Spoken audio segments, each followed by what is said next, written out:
Hoje o estudo é sobre homem aprovado nas finanças. Nós temos visto que ultimamente tem crescido muito a questão do feminismo dentro das igrejas, principalmente dentro da igreja metodista. Só que com isso veio uma palavra que tem andado muito nas mídias, na política, que estar politicamente correto. Só que andar politicamente correto às vezes complica também na questão de ser bíblico. Nem sempre o ser bíblico vai ser corretamente, politicamente correto. Há uma diferença nessa ação. Então nós vemos que o homem tem perdido muito essa questão do sacerdócio, deixado de lado o sacerdócio, deixado de lado o comprometimento dele com as finanças da casa, do lar, que é ele que é responsável, ele é o provedor, para poder estar colocando em prática esse sacerdócio. Porque o homem recebeu o sacerdócio, ele também é automaticamente mordomo. Isso não quer dizer que a mulher não pode trabalhar, pode trabalhar. Mas quando há uma inversão de papel, as coisas começam assim a ficar muito complicado, muito difícil. Dentro disso, é importante a gente colocar uma questão clara desse papel bíblico do homem ser o sacerdote, o mordomo e ter a responsabilidade administrativa em suas mãos e ele ser politicamente correto. Então, dentro e vista, nós podemos também citar um pouco a pessoa de Salomão. Salomão recebeu de Deus a sabedoria, e a sabedoria ela está ligada também com o sacerdócio e também com a mordomia cristã de administrar sua casa, seu lar. E com certeza não teve ninguém que conseguiu mais êxito que Salomão numa questão de rei, sacerdócio dentro da sua casa e na questão também da prosperidade e da vida financeira. A prosperidade de Salomão, sua sabedoria foi tão grande que chegou a outras nações, ao ponto da rainha de Sabá, que futuramente vai ser a Etiópia, sai do seu país em busca de conhecer Salomão. E em 2 Crônicas, capítulo 9, fala que quando ela chega e observa a casa de Salomão, a vida que ele tinha, ela fica muito admirada em ver uma pessoa tão sucedida, começando praticamente dentro da sua casa. Então às vezes nós precisamos entender que a questão financeira ela precisa começar dentro de casa. É da casa para a casa de Deus. O caminho é esse. Começa na casa para chegar na casa de Deus.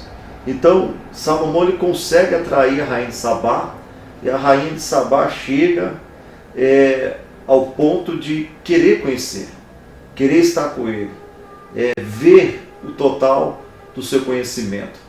A questão do estudo é como ser um obreiro aprovado na área financeira dos dias de hoje, em tantas questões do dia a dia, questões de dívida, de recurso, de desemprego, despreparo.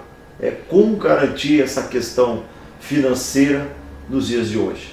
A primeira coisa que eu gostaria de compartilhar é preciso saber decidir. Quando você percebe esses homens que conseguem prosperar, conseguem ter sucesso na área administrativa, são pessoas que nós colocamos praticamente visionários.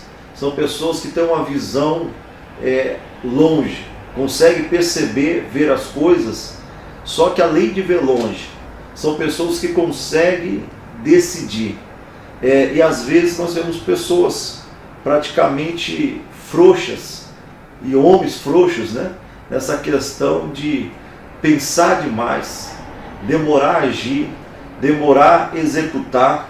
Então, antigamente, o homem o homem antigo, tinha garra, tinha força de vontade, tinha empenho, mas poucos tinham sabedoria.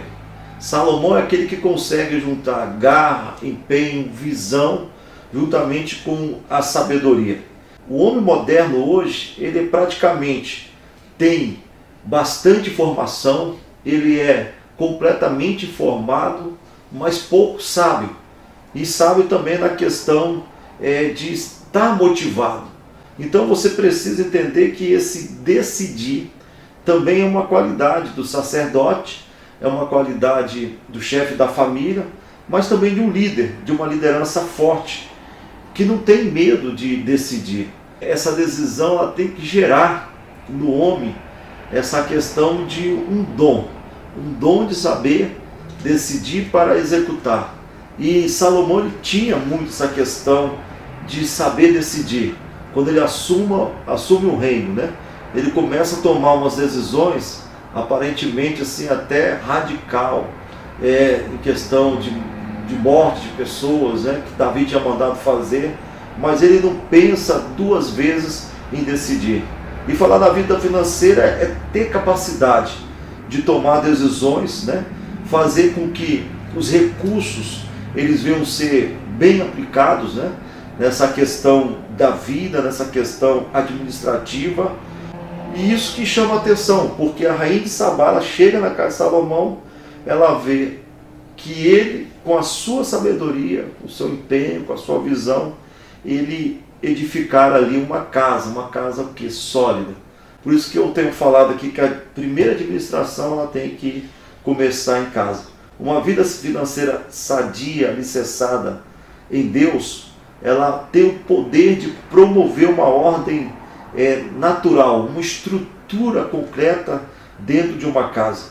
E quando o homem ele é o sacerdote, quando ele é o provedor, quando ele está entendendo que é uma responsabilidade juntamente com a sua esposa, numa submissão, numa mesma missão de elevar o patamar da sua casa, do seu lar, quando o homem tem essa missão, essa responsabilidade, né, dessa edificação, ele precisa ter praticamente três coisas para ser bem sucedido. Primeiro é Deus. Deus ele tem que ser o primeiro na casa, ele tem que ser o fator principal, o ponto principal. A segunda coisa, ele precisa ter paz.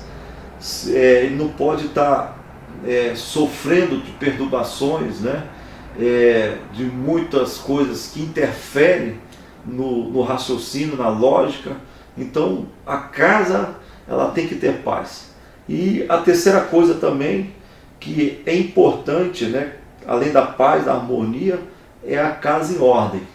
E essa casa em ordem ela é tão necessária que quando Deus vai chegar para Ezequias, falando que Ezequias iria para a glória, iria passar pela morte, né? Deus fala em Reis que ele precisava botar a casa dele em ordem. Então, assim, isso é necessário para que a administração venha acontecer de forma poderosa. Então, a rainha de Sabá percebe que a casa de Salomão era uma casa edificada e era uma casa também organizada. A comida na mesa, os trajes dos seus oficiais, os trajes do seu criado, né? Os seus copeiros, os talheres, tudo em perfeita ordem. Só que, do outro lado, ela viu também que até o holocausto que ele oferecia na casa de Deus, também havia ordem.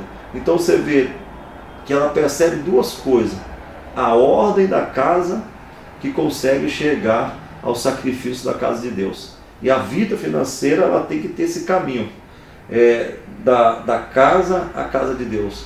E quando ela tem esse caminho, o intermédio pode ser qualquer coisa, mas se você tem uma dinâmica dentro da sua casa, dentro do seu lar, isso chega também dentro de uma igreja como testemunho, como muitas pessoas testemunham aquilo que Deus tem feito e tem realizado. Então a rainha de Sabá ela deslumbrou ao ver o sacerdócio daquele homem, a responsabilidade, a prosperidade, né?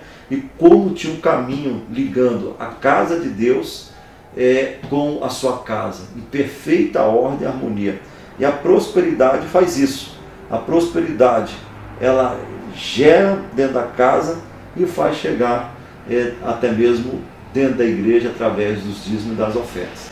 Então isso fica claro que é um caminho, porque nós somos chamados, antes de tudo, para sermos mordomos de Deus, para termos essa mordomia cristã que em todo e qualquer momento nós precisamos assim executar, deixar isso claro, né? Mas, infelizmente, às vezes essa prosperidade também ela acaba deixando de acontecer por muitas coisas que acontecem na vida do homem em si, né? A questão do desemprego, a questão das dificuldades, né, do dia a dia, às vezes a questão de querer comprar mais do que ganha, gastar mais do que ganha, não ter economia, né? Então acaba trazendo descontrole, o descontrole para toda a família e acaba deixando a família fora de ordem. E quando há essa questão fora de ordem, como eu já disse aqui em 2 Reis capítulo 20, verso 1, Deus está chamando Ezequias, né? Fala assim, Ezequias, você vai ser chamado, você vai passar pela morte, mas Deus fala, põe a sua casa em ordem, porque morrerás e não viverás. Então esse versículo mostra que a preocupação de Deus, antes não era a preocupação da morte de Ezequias, era o seguinte, ele vai morrer, como que vai estar a casa de Ezequias? É uma pergunta que eu faço até para você hoje, se você morrer, como fica a sua esposa, como ficam seus filhos, entendeu? Como vai ficar a sua casa, a sua família? Será que a sua família hoje está preparada para ter uma partida desse momento e conseguir se manter, mesmo sem você ou sem sua pessoa? Então por isso que a vida financeira está ligada com essa casa edificada realmente na rocha. Então a casa edificada na rocha, ela gera prosperidade, ela gera paz, ela gera harmonia. Por quê? Porque a pessoa que está ali administrando sabe colocar as coisas em ordem, aonde que é necessário, né? Sabe decidir. E quando você sabe decidir, você ganha tempo, você aproveita tempo e aproveita também as oportunidades que Deus está lhe dando. A segunda coisa é que uma vida financeira desordenada, ela traz grandes traumas emocionais. Então, quando o homem exerce o chamado sacerdotal, né, na sua vida financeira, ele acaba assim trazendo virtudes para ele. Mas quando ele, como sacerdote, ele já não consegue mais gerar, ele já não consegue mais ter os recursos, né? Às vezes por causa de um desemprego, por uma dificuldade financeira, ele perde um pouco essa paz. Tanto que os números hoje de suicídio, né, tem na vida de homens como de pastores, né, na maioria das vezes está ligado na questão da vida financeira.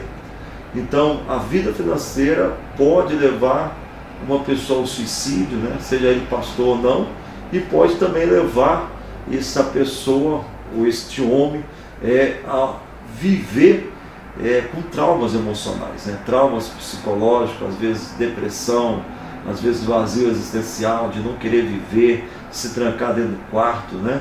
Então tem essas consequências, né, esses traumas gerados pela falta de conquista, pela falta de sucesso financeiro. Então nós vemos isso claramente quando Davi ele está na caverna de Adulão, está lá em 1 Reis capítulo número 22, e de repente homens vão até Davi, se ajuntam até Davi, e esses homens estavam homens apertados, como diz o texto, né? Se juntaram a ele homens que se achavam em aperto, homens endividados, e todos os amargurados de espírito. Então podemos verificar que o aperto financeiro e homens endividados fizeram com que esses homens passassem a ser homens amargurados de espírito, né? Isso assim, homens oprimidos por uma situação. E quando eles saem de suas casas, né, estão praticamente abandonando o quê? A sua casa, a sua família, as suas posses, as suas terras, abandonam tudo por causa desses traumas e procuram Davi, porque naquele momento ali Davi praticamente era a solução dos seus problemas e de suas dificuldades. Então eles vão até Davi em busca dessa esperança. Eles se apresentam a Davi, mas o texto quer dizer que eles já tinham abandonado suas casas, suas famílias, e foram até Davi como solução. E às vezes talvez você esteja passando por essa dificuldade, talvez uma questão financeira, questão de desemprego. Às vezes você tinha um bom salário, mas sua esposa começou a ganhar mais que você, e você não está conseguindo lidar com essa situação, né? E tudo isso gera desconforto e traumas. Quantos homens hoje estão dentro de um quarto, ali no escuro, na depressão, na opressão, no vazio, sem força de viver por causa de um descontrole na vida financeira, sem saber lidar com isso, sem saber lidar com as dívidas, né? Então nós vemos que, assim como esses homens foram até Davi como a esperança, hoje nós podemos falar: se você está passando por essa situação, você tem que ir no rei. E esse rei é o Rei Jesus, né, como a sua única esperança. Você precisa assim focar em Jesus, levar em Jesus os seus traumas, a sua emoção sucateada, abatida, né, e pedir ao Senhor que venha te abençoar, venha te honrar de maneira poderosa. E por último, né, você precisa usar a sua vida financeira como ministério para o reino de Deus. Então, a diferença maior está aqui quando você entende que você precisa usar aquilo que Deus deu condição a você. Eu, como pastor, às vezes percebo que muitas pessoas, às vezes, chegam na igreja, né, sem recurso, sem vida financeira, sem direcionamento, e de repente essas pessoas vão conseguindo esses recursos, uma profissão, um emprego, e de repente abandonam o Senhor, largam o Senhor, viram as costas para Deus. Então, quantas pessoas que já chegaram na igreja que você conhece, que eu conheço, chegaram na igreja com a mão na frente e outra atrás, e Deus foi trabalhando, foram prosperando, e quando tiveram essa ação de prosperidade, viraram as costas para Deus. Então, assim, quando você prospera, sendo sacerdote, sendo o mordomo de Deus, você começa também a usar a sua vida financeira, aquilo que Deus tem lhe dado, como ministério para o reino de Deus. Você quer ajudar, colaborar, investir na obra de Deus. Eu tenho até uma experiência para contar que uma moça, né, uma moça que era dentista, estava na igreja, era metodista, mas estava na igreja batista, né, que ela tinha assim vários testemunhos de vida, de ações que ela fez em abençoar igrejas de várias denominações referente à obra, e de como Deus prosperava, de como Deus fazia com que ela era suprida e prosperava na área financeira. Por quê? Porque a sua finança, a sua vida financeira era focada no reino. Ela não estava presa a isso. Então nós vemos que a rainha de Sabá, ela vai a Salomão, mas ela não vai de mão vazia. Ela leva para Salomão, né, uma carroça cheia de ouro, prata, especiaria de todos os tipos. A pergunta é: ela, na verdade, tinha menos que Salomão. Quem era para abençoar seria Salomão e não a rainha de Sabá. Mas ela foi porque não tinha como se apresentar diante de um rei de mão vazia. Mas quando você oferecia algo, você estava oferecendo alguém que estava sendo referencial, alguém que você foca, que você pretende ser igual ou maior. Então ela estava focando na vida de Salomão, falando: eu posso ser igual ou posso ser maior, por isso que eu estou aqui para abençoar. Da mesma forma é Deus. Jesus, ele é esse rei, é esse Senhor, e nós precisamos mesmo usar a nossa vida financeira, você ser um obreiro aprovado por Deus na área financeira, mas o sucesso está em Deus, e você, quando chegar lá, ter o seu sucesso, não esquecer, sempre se lembrar que tudo veio do Senhor, tudo procede de Deus, e você vai investir no reino de Deus, porque você tem a total certeza que tudo parte do princípio, tudo vem de Deus, e eu reconheço Ele investindo no seu reino, na sua seara. Fazendo assim, você será um obreiro aprovado diante de Deus, e principalmente na área financeira, porque a sua vida financeira é para o reino e para o reino de Deus. Fica com Deus, seja um homem valoroso, aprovado diante do Senhor.